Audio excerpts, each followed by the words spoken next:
नमस्कार, स्वागत है आप सभी का एक बार फिर से नारायण सर क्लासेस के इस नए वीडियो में। क्लास 12 बायोलॉजी जिसका चैप्टर 8 चल रहा है जो है मानव स्वास्थ्य एवं रोग, और इसका पार्ट 9 तक हम लोगों ने पढ़ लिया है। पार्ट 9 तक हम लोगों ने जान लिया है कि रोग क्या होता है। मेनली हम लोगों ने रोग के बारे में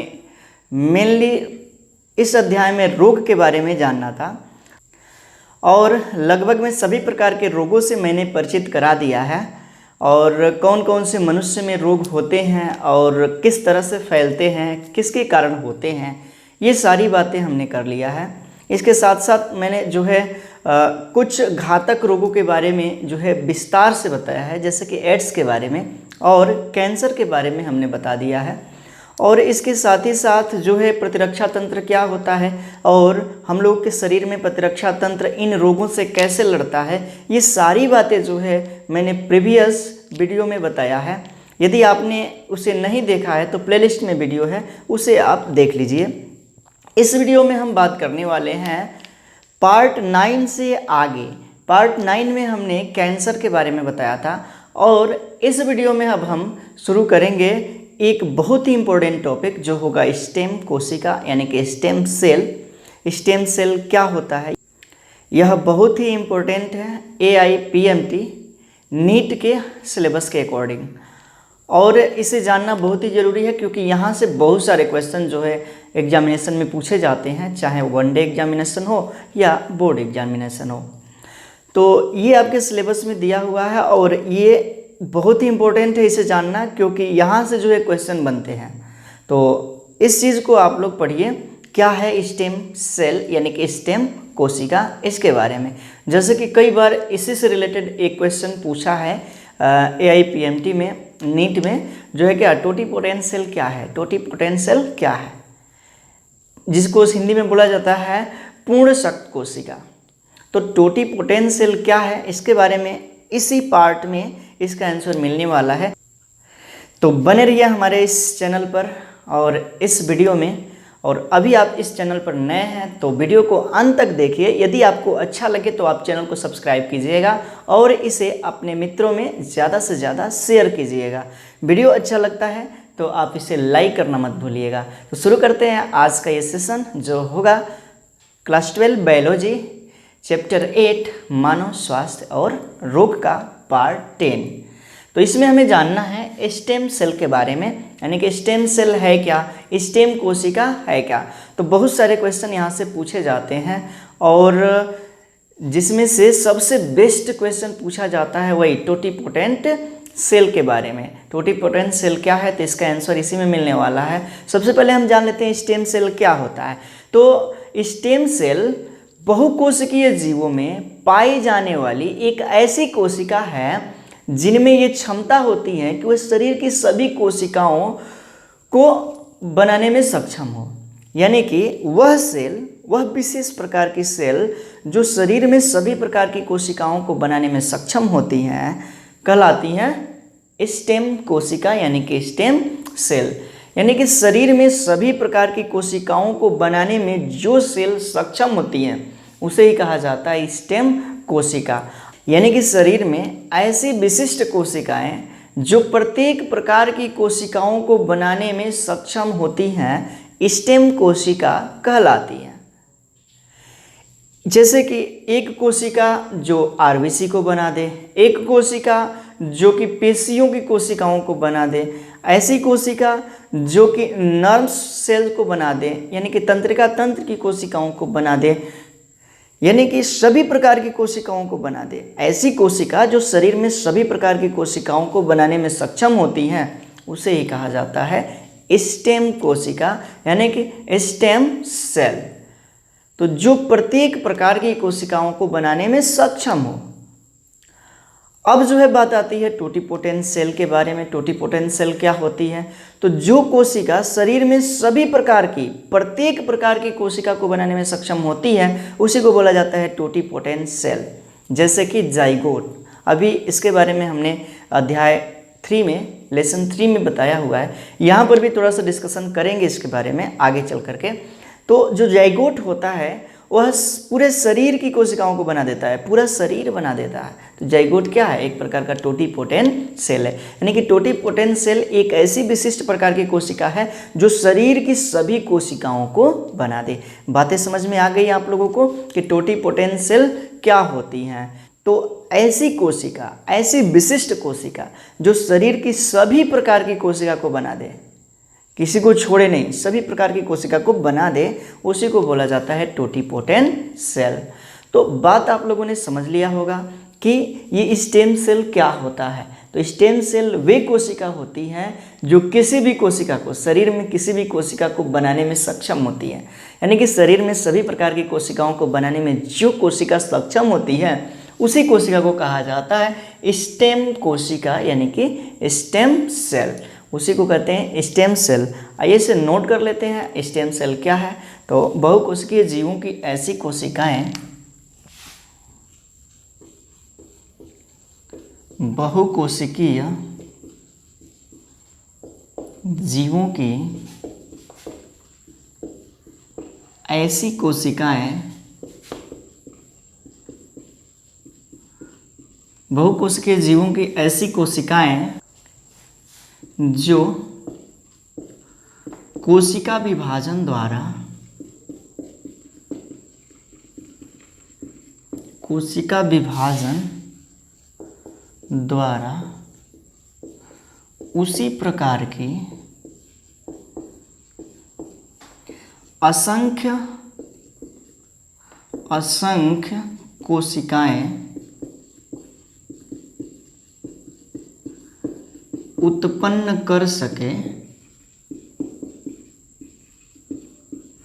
असंख्य कोशिकाएं उत्पन्न कर सके तथा इन कोशिकाओं के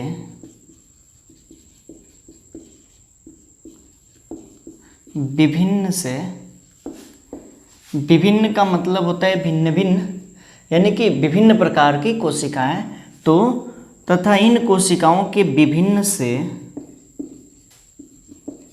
अनेक प्रकार की कोशिकाएं उत्पन्न हो सके, उत्पन्न हो सके, स्टेम कोशिका कहलाती हैं।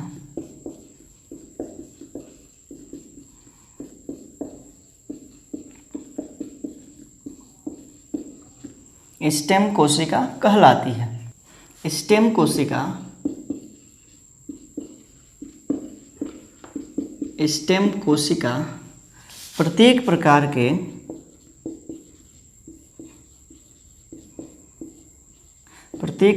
की कोशिका व उत्तक को बनाने में सक्षम होती है।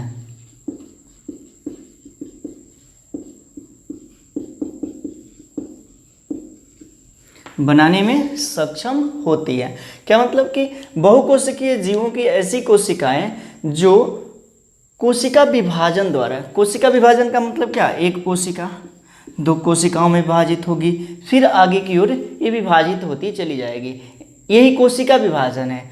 तो कोशिका विभाजन द्वारा सभी प्रकार की असंख्य कोशिकाएं उत्पन्न कर सके, ऐसी कोशिका जो कोशिका विभाजन द्वारा सभी प्रकार की असंख्य कोशिका का विभाजन कर सके तथा इन कोशिकाओं के विभिन्न से अनेक प्रकार की, विभिन्न का मतलब भिन्न भिन्न, ये कोशिका है और ये कोशिका कई प्रकार की कोशिका बनाई, ये सभी कोशिका भिन्न भिन्न है, एक जैसी नहीं है। सभी कोशिका जो है क्या है, भिन्न भिन्न है। कोई लंग्स की कोशिका है, तो कोई हार्ट की कोशिका है, कोई जो है नर्व सिस्टम की कोशिका है, और कोई जो है त्वचा की कोशिका, यानी कि अलग अलग, इसका मतलब है कि अलग अलग ये भिन्न प्रकार की कोशिका है। तो यही कोशिका जो कि भिन्न प्रकार की कोशिका बना रही है, इसी को कहा जाता है स्टेम सेल।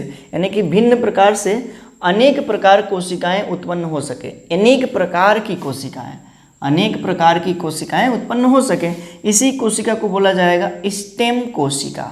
इसी को कहा जाएगा क्या, स्टेम कोशिका।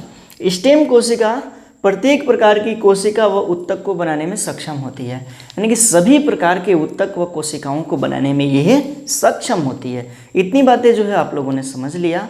तो अब हम आगे बढ़ेंगे और कुछ और बातें जानते हैं।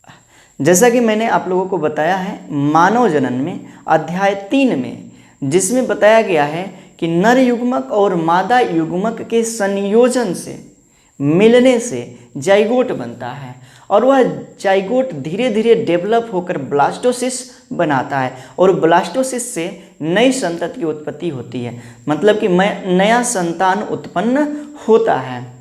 तो ब्लास्टोसिस से नया संतान उत्पन्न हुआ। तो यहाँ पे जाइगोट क्या है? जाइगोट एक कोशिका है जिसने क्या किया, पूरे शरीर को बना डाला।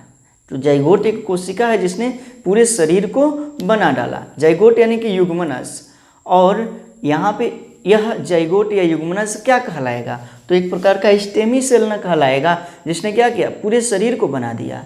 नर और मादा युग्मकों के संयोजन से जाइगोट यानी कि युग्मनज बना और वह युग्मनज जो है आगे चल करके शरीर में विकसित हो गया, जैसे कि नया शिशु का जन्म हुआ, नया जीव का जन्म हुआ। तो वह जाइगोट जो है पूरे शरीर की कोशिकाओं को बना दिया। तो वह जाइगोट क्या है? एक प्रकार का स्टेम सेल ही है, स्टेम सेल ही है। चलिए आप लोगों ने वहाँ पे समझा होगा, फिर भी यहाँ पे हम थोड़ा सा उसे बताएंगे। तो इसका जो है आप जो है स्क्रीनशॉट लीजिए, उसके बाद से हम थोड़ा सा जाइगोट के बारे में बताते हैं। चलिए इसको हम मिटा देते हैं और जाइगोट के बारे में बताते हैं। जाइगोट यानी कि युग्मनज कैसे बनता है? तो लैंगिक जनन में सेक्सुअल रिप्रोडक्शन में हमने बताया है आप लोगों को कि जो नर जनन भाग होता है और मादा जनन भाग होता है उसमें अर्धसूत्री विभाजन होता है। तो नर जनन भाग के अर्धसूत्री विभाजन से नर युग्मक बनता है और मादा जनन भाग के अर्धसूत्री विभाजन से मादा युग्मक बनता है। यानी कि ये है नर युग्मक, नर युग्मक और ये है मादा युग्मक, नर युग्मक और मादा युग्मक। Male gamete and female gamete दोनों के फ्यूजन से, संयोजन से जो है जाइगोट बनता है। दोनों के फ्यूजन से जो है जाइगोट बनता है, इसी को कहा जाता है युग्मनज, युग्मनज। और जाइगोट जो है विभाजित होता है 1 से 2, 2 से 4, 4 से 8, 8 से 16, 16 से 32, 32 से 64, 64 से 128। इस तरह की कोशिकाओं में, बहुत सारी कोशिकाओं में विभाजित होता चला जाता है। और जैसे कि 1 से 2 कोशिका में विभाजित हुआ, 2 से 4 कोशिका में विभाजित हुआ, 4 से 8, 8 से 16, इस तरह से विभाजित होते होते जो है ब्लास्टोसिस बना लेता है। क्या चीज़? तो ब्लास्टोसिस। और ब्लास्टोसिस में जो है 3 प्रकार की कोशिकाएं होती हैं, एक्टोडर्म, एंडोडर्म और मेसोडर्म। ये जो है एक ब्लास्टोसिस है, ये जो है एक ब्लास्टोसिस है। इसमें जो है 3 मेन कोशिकाएं होती हैं, 3 मेन स्तर होते हैं।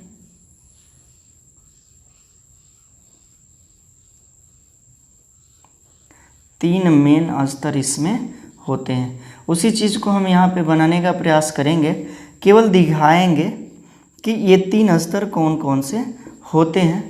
जैसे कि ये जो है एक ब्लास्टोसिस हम यहाँ पे बना लिए। एक जो है ये क्या है? तो ब्लास्टोसिस है।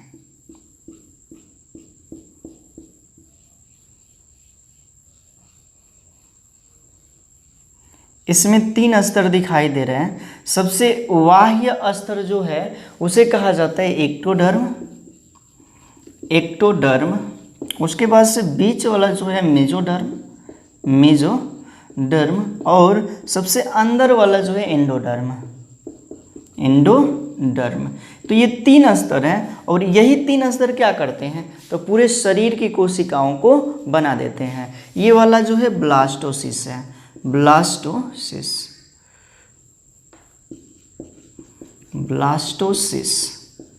तो यही क्या करते हैं? पूरे शरीर को बना देते हैं। यानी कि ये जाइगोट क्या है? एक प्रकार का स्टेम कोशिका है जिसमें क्षमता है शरीर की सभी कोशिकाओं को बनाने में। यानी कि शरीर की सभी कोशिकाओं को बनाने में इसकी क्षमता है। और यही क्या कहलाएंगी अब? जाइगोट। जाइगोट कहलाएगा स्टेम सेल। स्टेम सेल क्योंकि ये पूरे शरीर की कोशिकाओं को बनाने में सक्षम है। ठीक, तो इतनी बातें जो है समझ लिए। अब जो है हम आगे बढ़ेंगे और जानेंगे स्टेम सेल के प्रकार, स्टेम कोशिका के प्रकार, ये कितने प्रकार की होती हैं।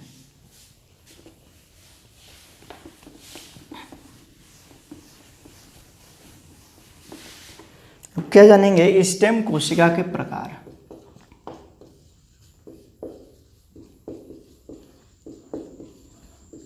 स्टेम कोशिका के प्रकार, ये कितने प्रकार की होती हैं स्टेम कोशिका? तो स्टेम कोशिका कई प्रकार की होती हैं, जिसमें पहला हम लोग पढ़ेंगे टोटिपोटेंट सेल। इंग्लिश नाम इसका जानना है, केवल इंग्लिश नाम, हिंदी में भी वही आता है और इंग्लिश में भी वही आता है। क्वेश्चन में बस इंग्लिश नेम ही पूछता है, क्योंकि हिंदी और इंग्लिश इसका एक ही है। तो सबसे पहला जो होगा स्टेम कोशिका, उसका नाम है टोटिपोटेंट सेल।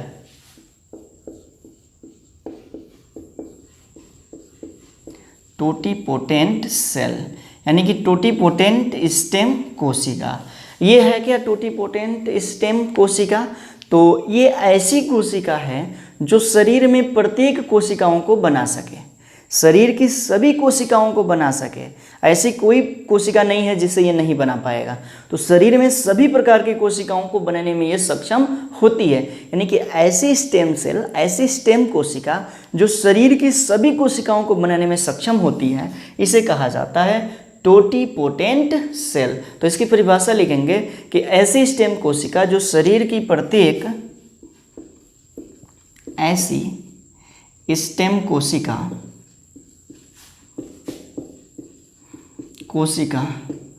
जो शरीर की प्रत्येक कोशिका को बनाने में सक्षम हो।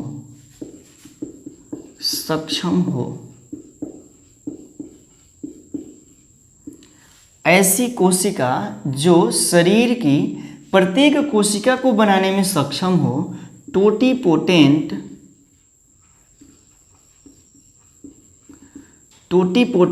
स्टेम सेल कहलाती है। उसे ही कहा जाता है टोटिपोटेंट स्टेम सेल कहलाती है। इसका एग्जाम्पल जान लेते हैं। उदाहरण क्या होगा इसका? तो उदाहरण होगा यही जाइगोट यानी कि युग्मनस यानी कि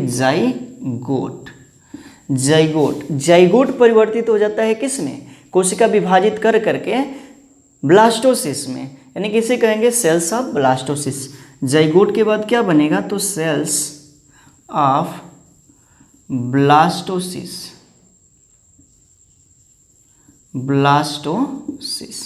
तो ये यहाँ पे हो गया टोटिपोटेंट सेल। टोटिपोटेंट सेल क्या है? तो ऐसी स्टेम कोशिका है जो शरीर की प्रत्येक कोशिकाओं को बनाने में सक्षम हो। दूसरा जानते हैं क्या है? तो प्लूरिपोटेंट सेल।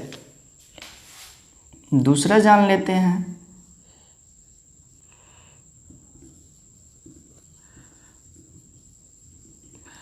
प्लूरिपोटेंट सेल, ये क्या है? प्लूरिपोटेंट सेल क्या है? तो ऐसी कोशिका जो लगभग सभी प्रकार की कोशिकाओं को बनाने में सक्षम हो, लगभग में सभी कोशिकाओं को। ये भी सभी कोशिकाओं को बना लेंगी, लेकिन कुछ कोशिकाओं को ये बनाने में सक्षम नहीं होती हैं। तो इसलिए लगभग में सभी कोशिकाओं को बनाने में जो सक्षम होती हैं उसको कहा जाता है प्लूरिपोटेंट सेल। क्या मतलब इसका? ऐसी कोशिका, ऐसी स्टेम सेल जो लगभग में सभी कोशिकाओं को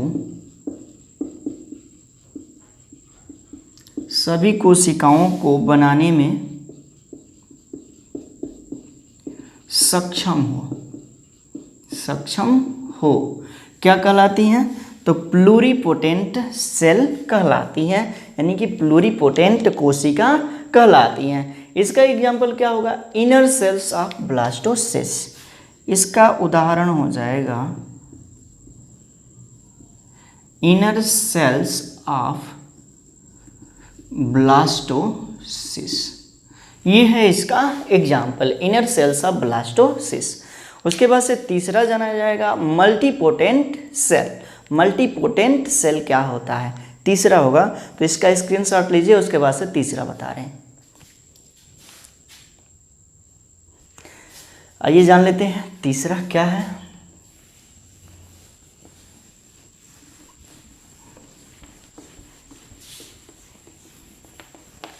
तीसरा होगा मल्टीपोटेंट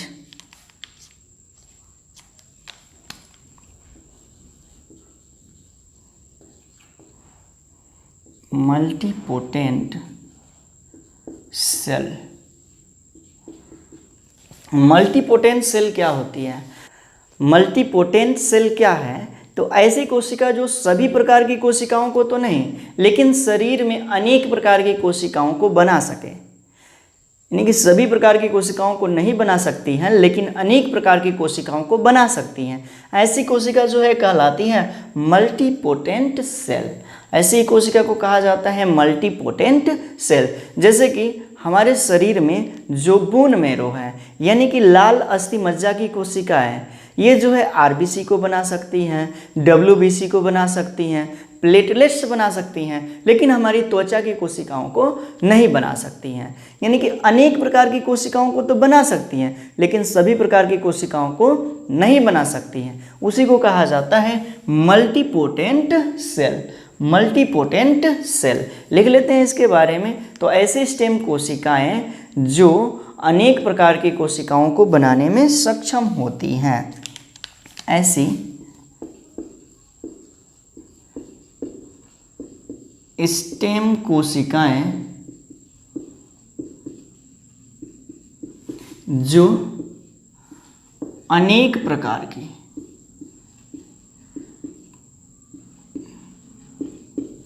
कोशिकाओं को बनाने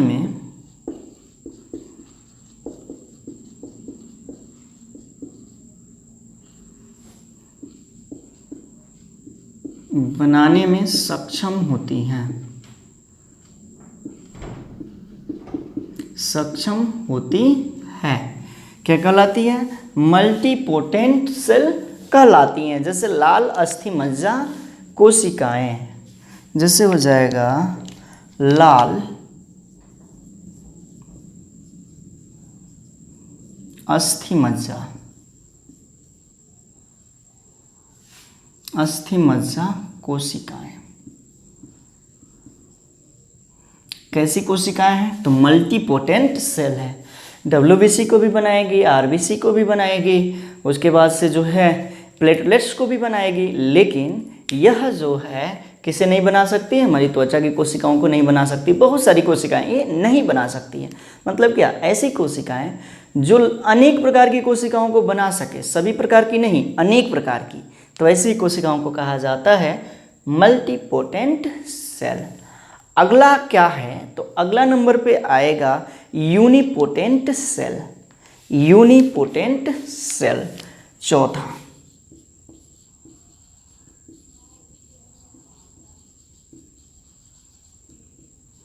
यूनिपोटेंट सेल। यूनी का मतलब होता है एक। यूनी का मतलब होता है क्या चीज़? तो एक। मतलब क्या? ऐसी स्टेम कोशिकाएं जो केवल एक ही प्रकार की कोशिकाओं को बनाने में सक्षम हो, सभी प्रकार की नहीं, अनेक प्रकार की भी नहीं, केवल एक प्रकार की कोशिकाओं को बनाने में सक्षम होती है, उसे ही कहा जाता है यूनिपोटेंट सेल।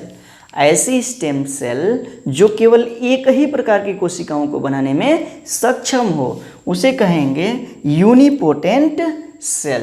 लिख लेते हैं इसके बारे में कि ऐसी स्टेम सेल जो सिर्फ एक प्रकार की, ऐसी स्टेम सेल जो केवल एक प्रकार की कोशिका को बनाने में सक्षम हो, कोशिका को बनाने में सक्षम हो, क्या कहलाती हैं? यूनिपोटेंट सेल कहलाती हैं। जैसे कि लिम्फोसाइट की कोशिकाएं, इसके भी बारे में इसी अध्याय में हमने जिक्र किया है। लिम्फोसाइट की कोशिकाएं क्या होती हैं, तो वो जो है केवल एक ही प्रकार की कोशिका बनाने में सक्षम होती हैं। क्या, तो लिम्फोसाइट की कोशिकाएं। इसका एग्जाम्पल हो जाएगा लिम्फोसाइट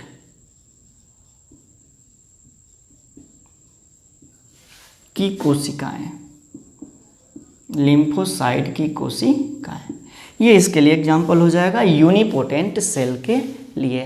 तो यहाँ पे हमने कुछ इम्पोर्टेंट स्टेम कोशिका के बारे में बता दिया, कौन कौन सी स्टेम कोशिका होती हैं, और ये कोशिकाएं बहुत ही इम्पोर्टेंट होती हैं, और उम्मीद है कि आप लोग जो है इसे बहुत ही अच्छे से समझ लिए होंगे।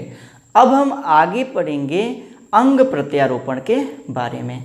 तो इस पोर्शन को हम मिटाएंगे, इसका स्क्रीनशॉट लीजिए। उसके बाद से हम आगे जानेंगे अंग प्रत्यारोपण के बारे में। चलिए सीख लेते हैं अंग प्रत्यारोपण क्या होता है। स्टेम सेल तो हम लोगों ने जान लिया कि स्टेम सेल क्या होता है। अब जो है इसे आप लोग उम्मीद है कि भूल नहीं पाएंगे, क्योंकि हमने उस तरीके से बताने का प्रयास किया है कि आप लोग इसे भूल नहीं पाएंगे। और जो भी बातें हम यहाँ पे बता रहे हैं वीडियो के माध्यम से, आप जो है इसे जो है नोट कर लेंगे तो बहुत ही अच्छा होगा। नोट करते चलेंगे हमारे साथ में। उसके साथ साथ जो है बार बार वीडियो देखने की आवश्यकता नहीं पड़ेगी, आप नोट्स से ही रिवीजन कर लेंगे। तो रिवीजन कीजिएगा, लेकिन ज़रूर डेली रिवीजन करेंगे तो आपको जो है इस पार्ट में डेली रिवीजन करेंगे आप, तो आप इसे कभी नहीं भूल पाएंगे। और कम से कम तो आप अपने एग्जामिनेशन तक तो रिवीजन ज़रूर कीजिएगा, क्योंकि यही आपको नंबर देने वाला है। चलिए आगे बढ़ते हैं और जानते हैं अंग प्रत्यारोपण के बारे में। अंग प्रत्यारोपण,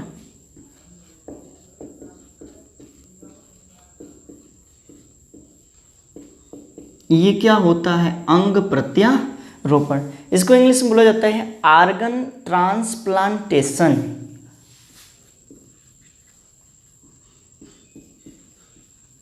आर्गन ट्रांसप्लांटेशन, जानिए इसके बारे में। ये है क्या? सभी लोग सुने होंगे, ऐसी बात नहीं है। यदि आप इस मीडिया के युग में हैं और टीवी रेडियो आदि के माध्यम से जुड़े हुए हैं, तो यूट्यूब से जुड़े हुए हैं, तो आप जो है इस बात को तो ज़रूर सुने होंगे कि ट्रांसप्लांटेशन क्या होता है। हम इसी के बारे में बताने का प्रयास करेंगे, आप लोग इसे समझिए। ट्रांसप्लांटेशन क्या होता है, अंग प्रत्यारोपण क्या होता है। तो आप अच्छे तरीके से जानते हैं कि जब किसी व्यक्ति का गुर्दा, लीवर या फेफड़ा खराब हो जाता है, तो वो व्यक्ति जाता है डॉक्टर के पास, और डॉक्टर कहता है कि ये चीज़ खराब हो गया है, इसे निकाल करके दूसरे का लगाना पड़ेगा, इसे निकाल करके किसी दूसरे व्यक्ति का लगाना पड़ेगा। तो क्या हुआ यहाँ पे कि जो शरीर के भीतरी अंग खराब है, शरीर के जो अंग है वो खराब है, जैसे लीवर हो गया, गुर्दा हो गया या फेफड़ा हो गया, उस खराब अंग को निकाल करके कोई दूसरा अंग प्रत्यारोपित करना ही कहलाता है अंग प्रत्यारोपण। बात समझ में आई कि शरीर का जो अंग खराब हुआ उसे निकाल दीजिए, निकाल करके उसके स्थान पे दूसरा अंग स्थापित करना, प्रत्यारोपित करना ही कहलाता है अंग प्रत्यारोपण। जैसे देखिए कोई व्यक्ति ए है और इसका किडनी खराब हो गया है, किडनी जो है इसका क्या हो गया है? खराब हो गया है। और कोई व्यक्ति बी है और इसके पास जो है किडनी स्वस्थ है,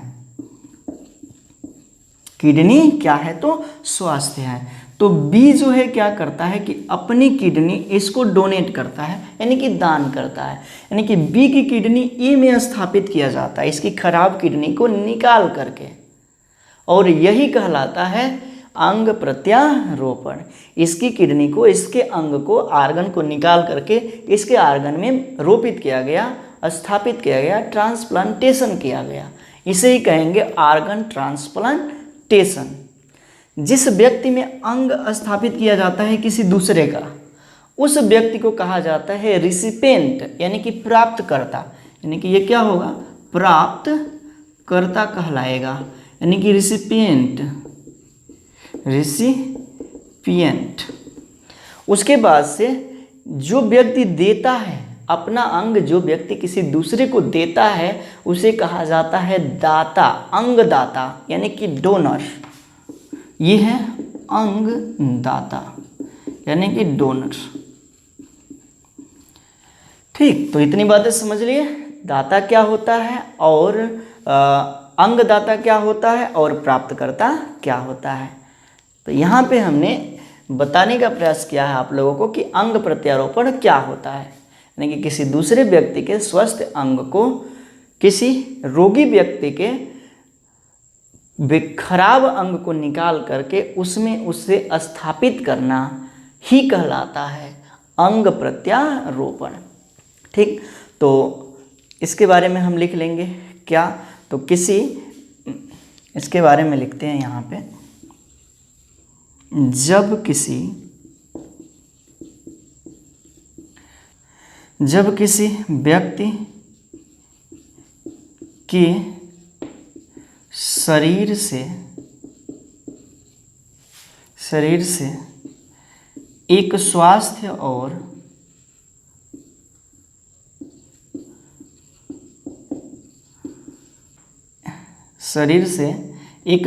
और कार्यशील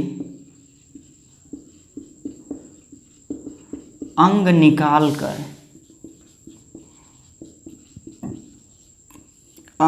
निकालकर उसे दूसरे व्यक्ति के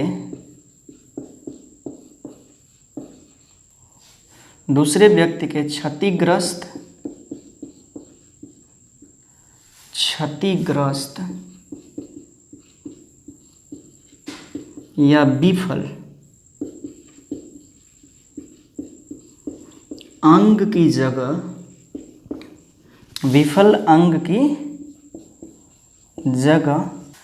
जगह प्रत्यारोपित करने को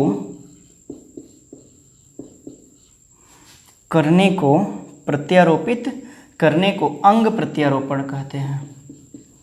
अंग प्रत्यारोपण कहते हैं। ठीक, अंग प्रत्यारोपण कहते हैं। अब हम जानेंगे अंग प्रत्यारोपण के प्रकार। तो इतना पार्ट का जो आप स्क्रीनशॉट लीजिए, उसके बाद से हम जानेंगे अंग प्रत्यारोपण के प्रकार के बारे में। चलिए जान लेते हैं अंग प्रत्यारोपण के प्रकार।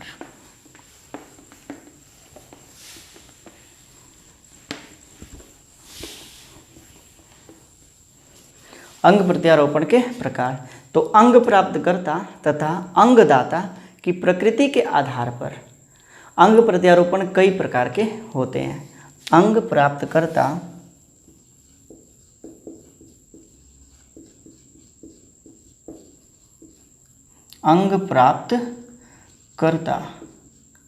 इसी को कहा जाता है रिसिपिएंट, और अंगदाता इसी को कहा जाता है डोनर। की प्रकृति के आधार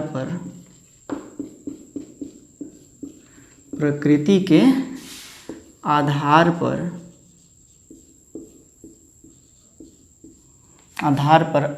अंग प्रत्यारोपण निम्न प्रकार के होते हैं।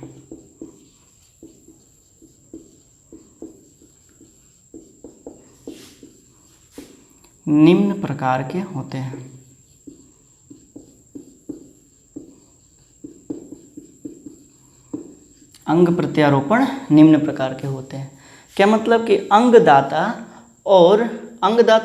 मतलब कि डोनर, और अंग प्राप्त करता है यानी कि रिसिपेंट जो अंग को प्राप्त करता है, इसकी प्रकृति के आधार पर अंग प्रत्यारोपण कई प्रकार का होता है। जिसमें पहला हम लोग पढ़ेंगे क्या, तो स्व प्रत्यारोपण के बारे में, यानी कि ऑटोग्राफ्ट के बारे में। पहला होगा स्व प्रत्यारोपण।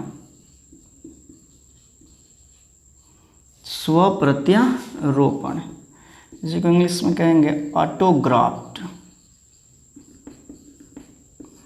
ऑटोग्राफ्ट। ये है क्या? प्रत्यारोपण है क्या, यानी कि ऑटोग्राफ्ट है क्या? तो जब किसी रोगी व्यक्ति के शरीर में अंग प्रत्यारोपण किया जाता है तो उसी के अंग का यूज किया जाता है, उसी के अंग का प्रयोग किया जाता है, तो उसी को कहा जाता है क्या? तो स्व प्रत्यारोपण यानी कि ऑटोग्राफ्ट। यानी कि जो रोगी व्यक्ति होगा उसी के किसी दूसरे अंग का प्लास्टिक सर्जरी कर लिया जाता है। तो जैसे कि मान लेते हैं कि त्वचा जल गया है, यहाँ से पूरी तरह से त्वचा जल गया है, तो क्या किया जाता है कि इसका जो है प्लास्टिक सर्जरी करवाना होता है। तो इसके लिए जो है शरीर के किसी दूसरी त्वचा को निकाल करके लैब में उसकी कोशिकाओं की वृद्धि किया जाता है और उसके बाद से उस वृद्धि हुई कोशिकाओं को क्या किया जाता है? इस जले हुए स्थान पर उसे रोपित कर दिया जाता है, प्रत्यारोपित कर दिया जाता है प्लास्टिक सर्जरी के माध्यम से, और इसे ही कहा जाता है स्व प्रत्यारोपण यानी कि ऑटोग्राफ्ट। उसी प्रकार से बाल का ट्रांसप्लांटेशन होता है, तो शरीर के किसी भी हिस्से से बाल निकाल करके उसे लैब में बालों की संख्या की वृद्धि किया जाता है और उसके बाद से बाल का उसका क्या कर दिया जाता है? ट्रांसप्लांटेशन किया जाता है। तो ये भी कैसा है? तो ये भी है स्व प्रत्यारोपण यानी कि ऑटोग्राफ्ट ही है। तो लिख लेते हैं इसके बारे में। जब किसी व्यक्ति का अंग उसी के शरीर में प्रत्यारोपित किया जाता है, जब किसी व्यक्ति का अंग उसी के शरीर में प्रत्यारोपित किया जाता है, प्रत्यारोपित किया जाता है। जब किसी व्यक्ति का अंग उसी के शरीर में प्रत्यारोपित किया जाता है तो इसे ही कहते हैं स्व प्रत्यारोपण। तो उसे स्व प्रत्यारोपण कहते हैं, स्व प्रत्यारोपण कहते हैं, स्व प्रत्यारोपण कहते हैं। जैसे क्या? तो त्वचा का प्रत्यारोपण उदाहरण हो जाएगा।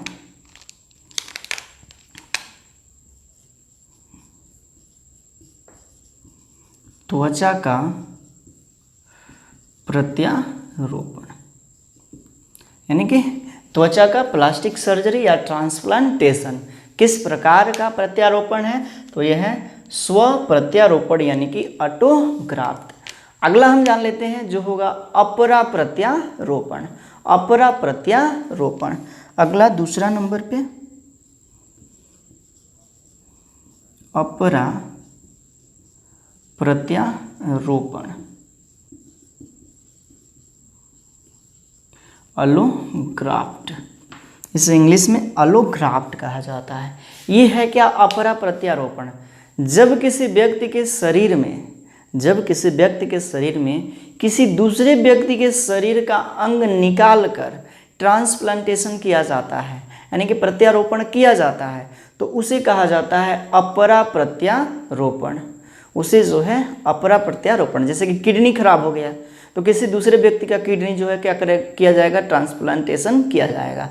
तो यही क्या है? यही है अपरा प्रत्यारोपण यानी कि किसी दूसरे व्यक्ति के शरीर के अंग को निकाल करके किसी दूसरे व्यक्ति के शरीर में ट्रांसप्लांटेशन किया जाता है, इसे ही कहा जाता है अपरा प्रत्यारोपण। जैसे कि यदि हमारी किडनी खराब हो गई तो क्या करना पड़ेगा? किसी दूसरे व्यक्ति का किडनी जो है लगाना पड़ेगा और इसे ही कहेंगे अपरा प्रत्यारोपण। तो लिख लेते हैं, जब किसी व्यक्ति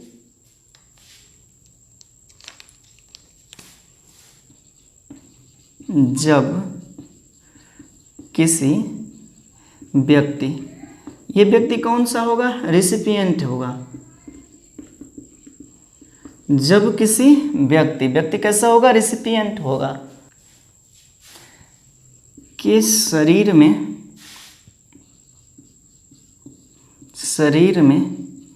किसी दूसरे व्यक्ति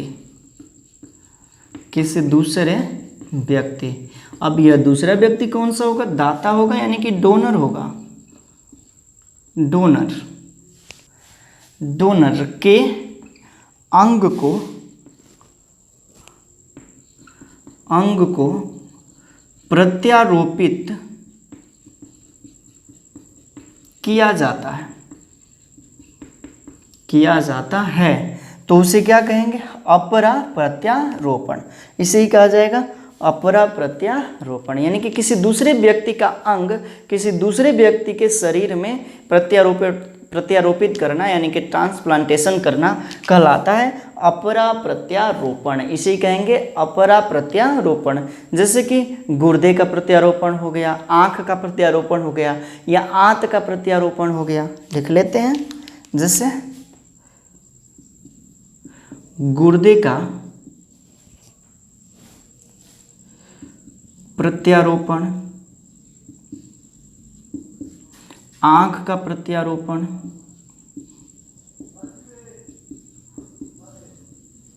या यकृत का प्रत्यारोपण, ये क्या है, तो ये जो है अपरा प्रत्यारोपण है। ये क्या है, अपरा प्रत्यारोपण। ठीक, तो अपरा प्रत्यारोपण हो गया। अब अगला हम जानेंगे जो होगा पर प्रत्यारोपण यानी कि जीनोग्राफ्ट। तो इसे हम मिटाएंगे, इसका स्क्रीनशॉट लीजिए, उसके बाद से जानते हैं जीनोग्राफ्ट के बारे में। तो तीसरा अब हम लोग जानेंगे पर प्रत्यारोपण।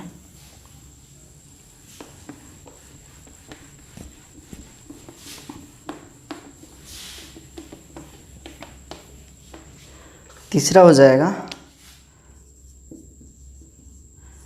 पर प्रत्यारोपण यानी कि जीनोग्राफ्ट।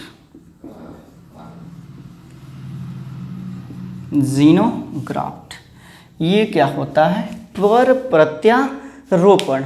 तो यदि हम किसी दूसरी जाति के, जैसे कि बंदर हो गया या कोई अन्य जंतु हो गया, उसके अंग का प्रत्यारोपण किसी मनुष्य के शरीर में करवाएं, किसी दूसरे जाति के अंग का, जैसे कि बंदर, उसके अंग का प्रत्यारोपण मनुष्य के शरीर में करवाएं, तो इसे कहा जाता है पर प्रत्यारोपण यानी कि जीनोग्राफ्ट। इसे ही कहते हैं पर प्रत्यारोपण यानी कि जीनोग्राफ्ट। यानी कि यदि हम किसी दूसरी जाति जैसे कि बंदर या अन्य कोई भी जंतु की जाति के अंग का प्रत्यारोपण मनुष्य के शरीर में करवा दें तो इसे ही हम कहेंगे पर प्रत्यारोपण यानी कि जीनोग्राफ्ट। जैसे कि फेफड़े का प्रत्यारोपण, जो लंग्स है उसका प्रत्यारोपण। तो लिख लेते हैं इसके बारे में, जब किसी अन्य जाति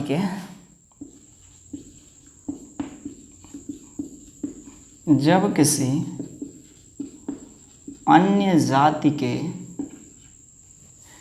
जैसे बंदर या अन्य जानवर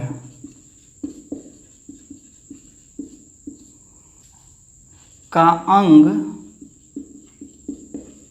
मानव शरीर में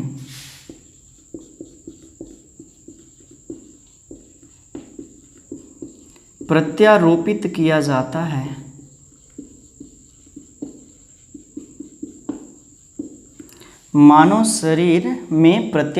किया जाता है तो इसे पर प्रत्यारोपण कहते हैं। पर प्रत्यारोपण कहते हैं। जैसे कि फेफड़े का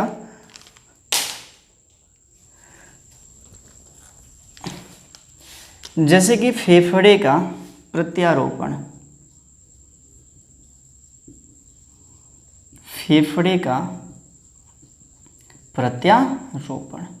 क्या है एक प्रकार का, तो पर प्रत्यारोपण है। फेफड़े का प्रत्यारोपण क्या है, तो पर प्रत्यारोपण है। इसमें क्या किया जाता है कि किसी दूसरे जाति के अंग को निकाल करके मानव शरीर में प्रविष्ट कराया जाता है, तो इसी को कहा जाता है पर प्रत्यारोपण यानी कि जीनोग्राफ्ट। अब अगला है उसके बारे में जान लेते हैं जो है सम प्रत्यारोपण। चौथा चौथा होगा समप्रत्यारोपण। समप्रत्यारोपण आइसोग्राफ्ट। समप्रत्यारोपण क्या है? समप्रत्यारोपण किसे कहेंगे?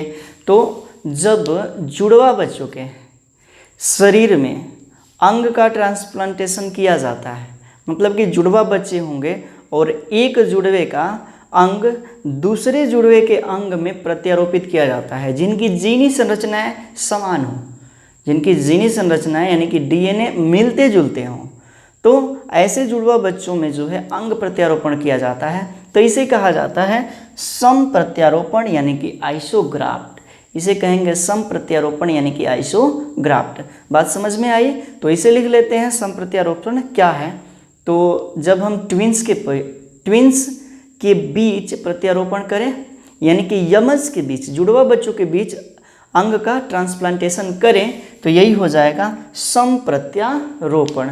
क्या होगा? तो जब यमज के बीच अंग प्रत्यारोपण किया जाए, लिख लेते हैं इसके बारे में। जब यमज यानी कि ट्विंस के बीच अंग प्रत्यारोपण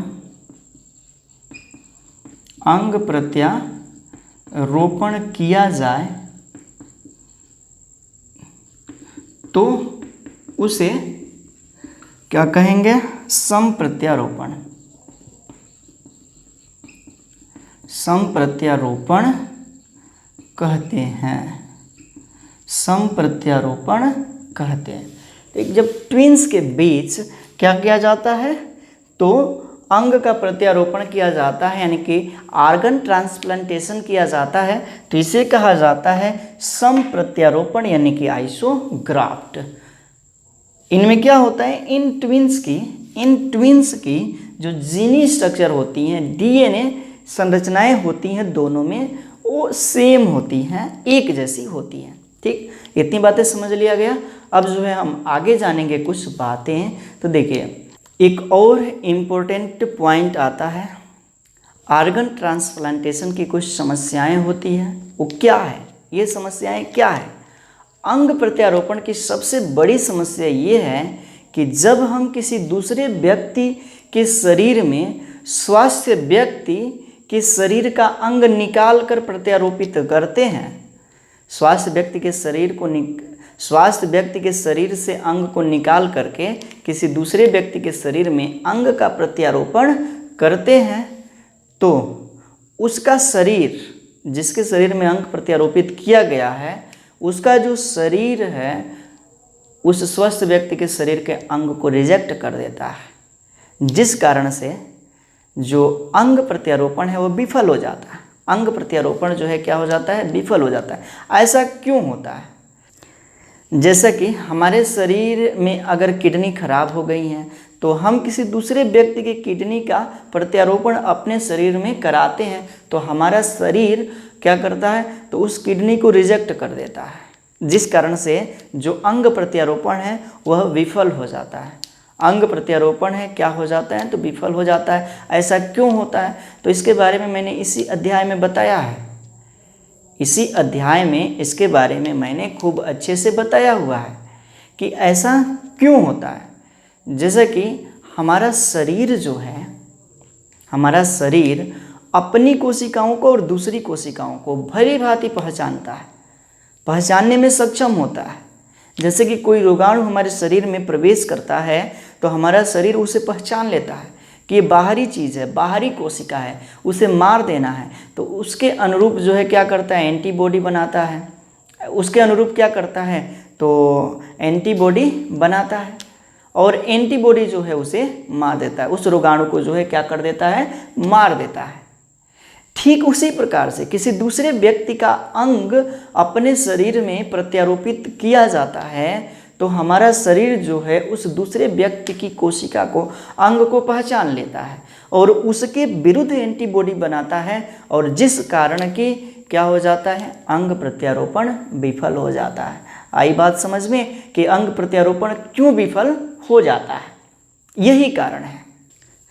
तो अंग प्रत्यारोपण विफल न हो, अंग प्रत्यारोपण विफल न हो, हमारा शरीर उस दूसरे के अंग को रिजेक्ट न करे, तो डॉक्टर जो है इससे बचने के लिए कुछ उपाय करते हैं। वो क्या है, तो इसके लिए जो है कुछ मेडिसिन लेना पड़ता है। उसमें से सबसे मुख्य मेडिसिन है कौन सा, तो इम्यूनो सप्रेसेंट। इम्यूनो यहाँ पे लिखते हैं,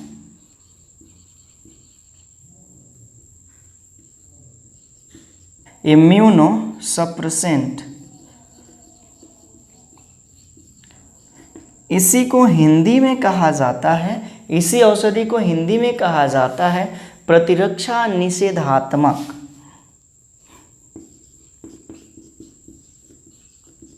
प्रतिरक्षा निषेधात्मक। इसी औषधि का प्रयोग डॉक्टर करते हैं जब अंग ट्रांसप्लांटेशन होता है, तो डॉक्टर जो है इसी औषधि को लेने के लिए करते हैं। ये क्या करता है कि कुछ दिनों के लिए हमारे शरीर में एंटीबॉडी बनाने की क्षमता को रोक देता है, यानी कि हमारा शरीर कुछ दिनों तक एंटीबॉडी नहीं बनाता है।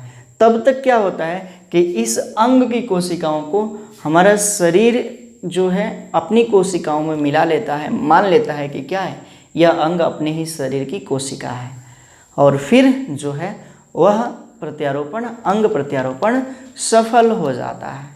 क्या मतलब कि जब ये दवा दिया जाता है अंग प्रत्यारोपण करते समय, तो क्या होता है कि हमारा शरीर का प्रतिरक्षा तंत्र कुछ दिनों तक कार्य करना बंद कर देता है, एंटीबॉडी बनाना बंद कर देता है, और इस कंडीशन में जो है अंग प्रत्यारोपण का विफल होने का चांसेस बहुत कम हो जाता है। अंग प्रत्यारोपण विफल नहीं होता है। ठीक, इतनी बातें जो है आप समझ लिए। इस पूरी बात को, जितनी बात हमने बताया, हम वीडियो को पॉज करके इस पर लिखेंगे और आप जो है इसका स्क्रीनशॉट ले लीजिएगा। सबसे पहले इसका स्क्रीनशॉट लीजिए, उसके बाद से फिर हम क्या समस्याएं होती हैं उसको लिख देते हैं, और उसके बाद से आप जो है उसका स्क्रीनशॉट लेकर के अपने नोट्स में लिख लीजिएगा। चलिए, तो उन बातों को हम लिखते हैं।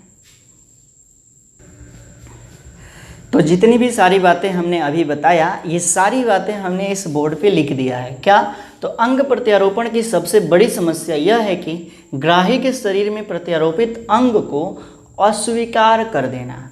मतलब क्या, जिसके शरीर में अंग प्रत्यारोपित किया जाता है उसका शरीर उस अंग को अस्वीकार कर देता है। ऐसा इसलिए होता है कि ग्राही व्यक्ति की शरीर की प्रतिरक्षा प्रणाली दाता द्वारा दिए गए प्रत्यारोपित अंग को बाह्य पदार्थ मानकर उसके विरुद्ध प्रतिक्रिया करके उसे अस्वीकार कर देता है। यही तो हमने बताया ना कि जिसके शरीर में अंग प्रत्यारोपित किया गया उसका शरीर उस अंग को किसी दूसरे की कोशिका मान करके उसे जो है अस्वीकार कर देता है। फिर क्या है, और जिसके कारण प्रत्यारोपण क्या हो जाता है, विफल हो जाता है। इसके लिए आरोपित अंग को, प्रत्यारोपित अंग को ग्राही के शरीर में कार्यशील बनाए रखने के लिए वैज्ञानिक क्या करते हैं, डॉक्टर क्या करते हैं, प्रतिरक्षा निषेधात्मक यानी कि इम्यूनो सप्रेसेंट, इस बात को याद रखिएगा, प्रतिरक्षा निषेधात्मक यानी कि इम्यूनो सप्रेसेंट औषधियों का प्रयोग करते हैं। ये क्या करता है कि हमारी प्रतिरक्षा तंत्र को रोक देता है, हमारी प्रतिरक्षा तंत्र को रोक देता है, और जिस कारण से इस अंग प्रत्यारोपण को सफल बनाया जा सकता है। इतनी बातें जो है आपको हमने बता दिया। यहाँ पे जितनी भी सारी बातें हमने बताया सब कुछ बहुत ही इम्पोर्टेंट था, अंग प्रत्यारोपण हो या स्टेम सेल हो, स्टेम कोशिका हो। तो उम्मीद करते हैं कि आपको जो है ये सारी चीज़ें समझ में आया होगा। बहुत ही अच्छे तरह से हमने खूब अच्छे से बताने का प्रयास किया है। तो एक बार फिर से हम कहेंगे कि आप जो है चैनल पे नए हैं तो चैनल को सब्सक्राइब कर लीजिएगा, और दूसरी बात कि जितने लोग भी वीडियो देख रहे हैं वीडियो को अपने मित्रों में ज़रूर शेयर कीजिएगा, ताकि ज़्यादा से ज़्यादा लोग इसे पा सकें और यहाँ से अध्ययन कर सकें। तो यही बात है कि आप जो है चैनल को सब्सक्राइब कर लीजिएगा और इसे अपने मित्रों में शेयर कर दीजिएगा। यदि आपको वीडियो अच्छा लगे तो उसे लाइक ज़रूर कीजिएगा। अगली वीडियो में मिलेंगे जो होगा इस अध्याय का अंतिम वीडियो, जिसमें हम जानेंगे किसके बारे में, ड्रग्स और अल्कोहल कुप्रयोग के बारे में। तो उस वीडियो में हम ड्रग्स की ही चर्चा करेंगे। अल्कोहल के बारे में तो सभी लोग जानते ही हैं और उसे केमिस्ट्री में भी पढ़ा जाता है। तो ड्रग्स अल्कोहल कुप्रयोग क्या होता है, इसके बारे में जो है अगली वीडियो में हम बात करेंगे। तो मिलते हैं अगले वीडियो में, तब तक के लिए thank you, thanks for watching. जुड़े रहिए नारायण सर क्लासेस के साथ।